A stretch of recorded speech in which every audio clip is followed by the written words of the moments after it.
Broadcasting to Stoke-on-Trent and the world. This is Six Towns Radio. It is Bossons about, and today, because V Festival's this weekend, I thought I'd get my mate Maggot back on the line. He'll be playing on Sunday at Staffordshire. Hello Maggot, how are you doing, mate? Hello Terry, how's it going? It's going really, really well. Of course, you missed Oatcake Day last week. I bet you're gutted, aren't you?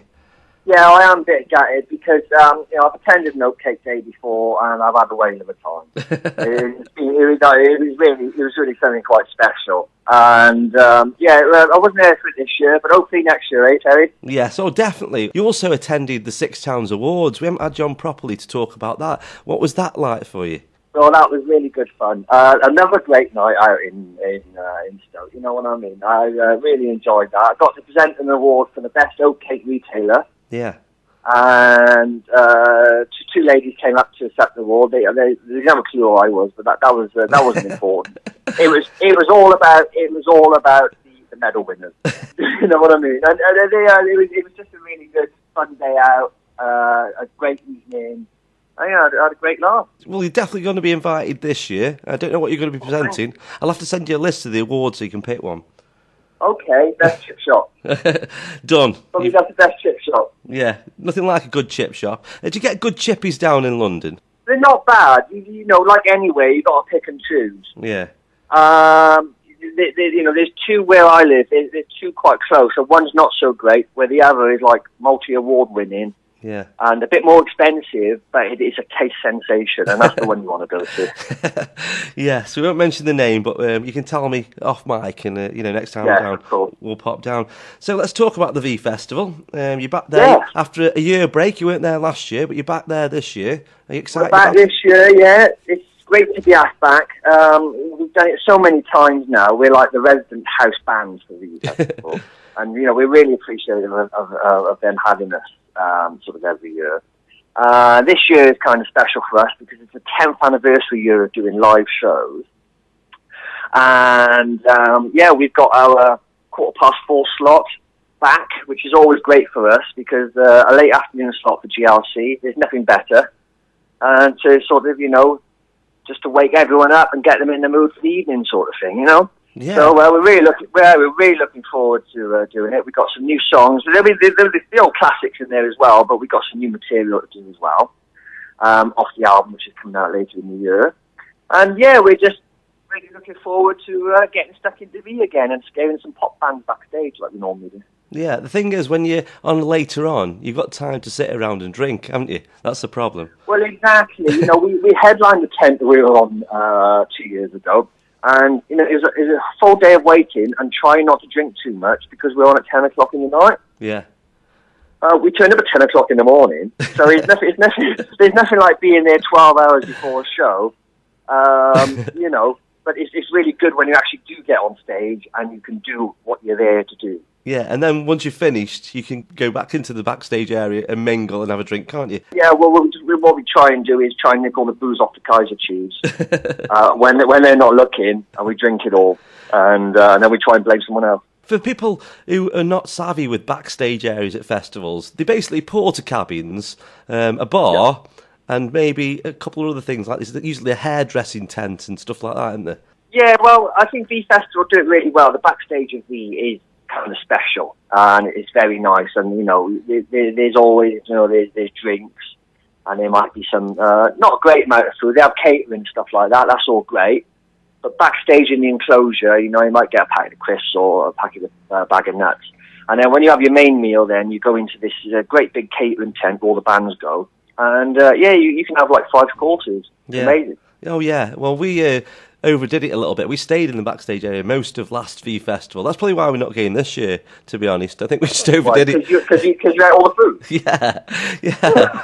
We had this haircut. We had one of the massages that were available. I'd tell you what, though, another thing is, you've got rock and roll bands, you've got pop acts, you've got boy bands, you've got all sorts of people mingling around backstage. And I'm surprised at the people who talk to other people. You'll have Tom Jones sitting with Rita Ora or something like that. It's weird.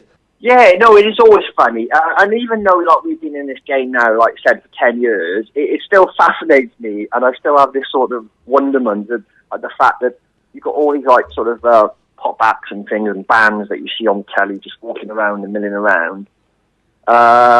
You know, and just doing things like going into the showers and that, and getting themselves ready for the performance and mingling and it's really nice. And normally, everyone's really nice because everyone's there for the same reasons to enjoy themselves. There's only been one occasion where I've confronted a bit of a pop star ego and he wasn't very nice, but we'll move swiftly on from that. I won't mention any names. Yeah, okay, better not do. I think last year, because you got quite nice portaloos, where we were in the press area, every time I needed to go, if you know what I'm saying, I'd go into the backstage area and use the facilities there.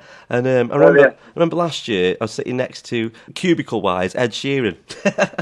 Oh, well, you know, he's human like the rest of us. When he's got to go, he's got to go. You know what I mean?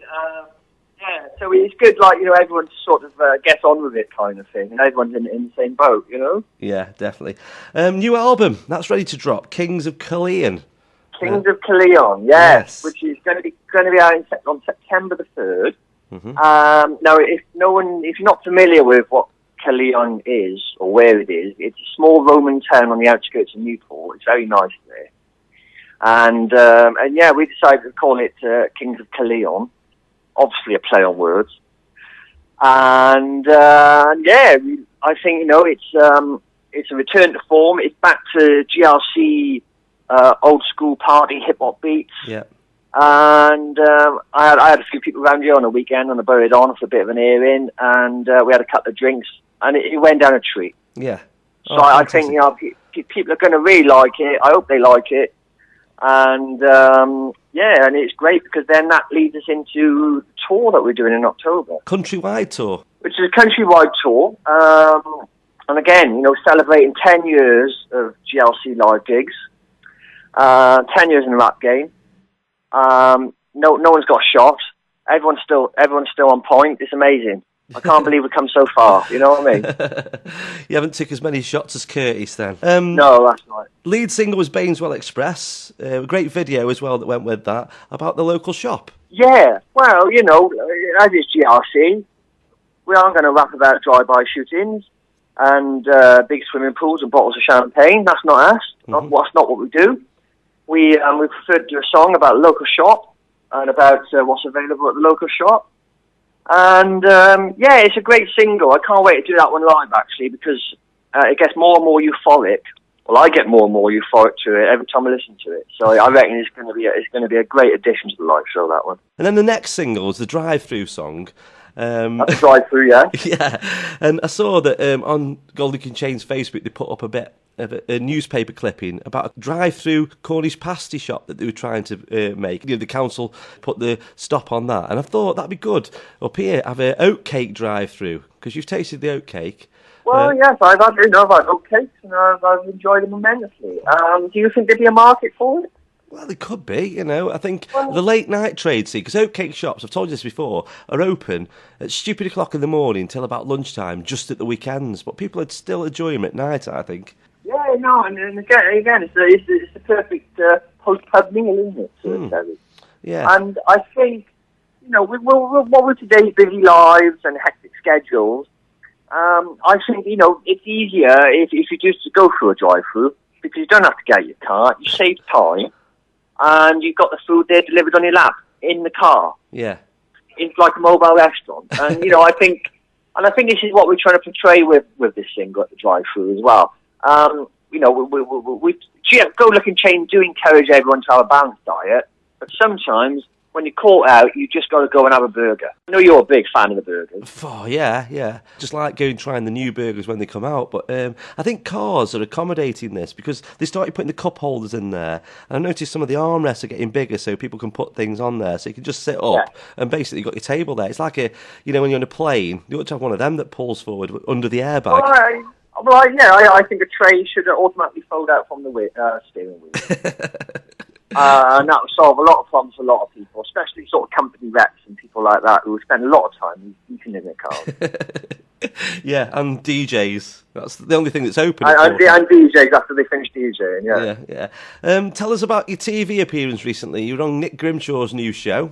Tell us about right, yes. That music show, which is on Channel 4. Now, this is, it was only a one-off. and obviously I think they're testing the water, and maybe there'll be a series next year. But it was a lot of fun to do. Yeah. I had to go down to a shooting range down on the south coast of England with Tony Mortimer from E17.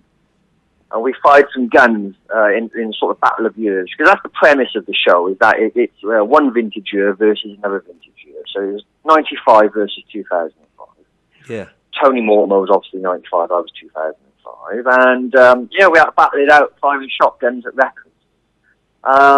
Unfortunately, I'm not a very good shot, so I didn't win. But then I got asked to be on the panel and on the team on the TV show, and 2005 were victorious. We did win. Yes, you did. But it was a lot. Yeah, it was a lot of fun. It was good to be back on television because obviously I haven't been on for a while and stuff. So it's nice to be asked. Put it out there before. I'm not Nick Grimshaw's biggest fan. I don't know why. I don't know what he's ever done to me, but I'm not his biggest fan. There was so much going on, and you were having a drink, and there's a live audience there. I did like. Yeah, I think it's good to have. There's not a show now, because back in the 90s, you had the Word and things like that in the 90s. That sort of that late, occupied that late night, Friday night post pub slot sort of thing. Mm-hmm. There isn't anything like that really. So I think it's good now that they want to get music back onto television, because there's not that many shows geared towards music. No. There's not at all when you look for the schedules. So it's good that they brought that back. It's got a sort of pub quiz theme with a live gig element to it. It's got lots of energy, lots of good fun. First time I met Nick Grimshaw, I know that he polarised his opinion. But he was very nice to me, and that's what I can take away from it. I have to say I was slightly torn, but I did support Team 2005. But Rick Witter was sitting opposite, and a big Shed 7 fan.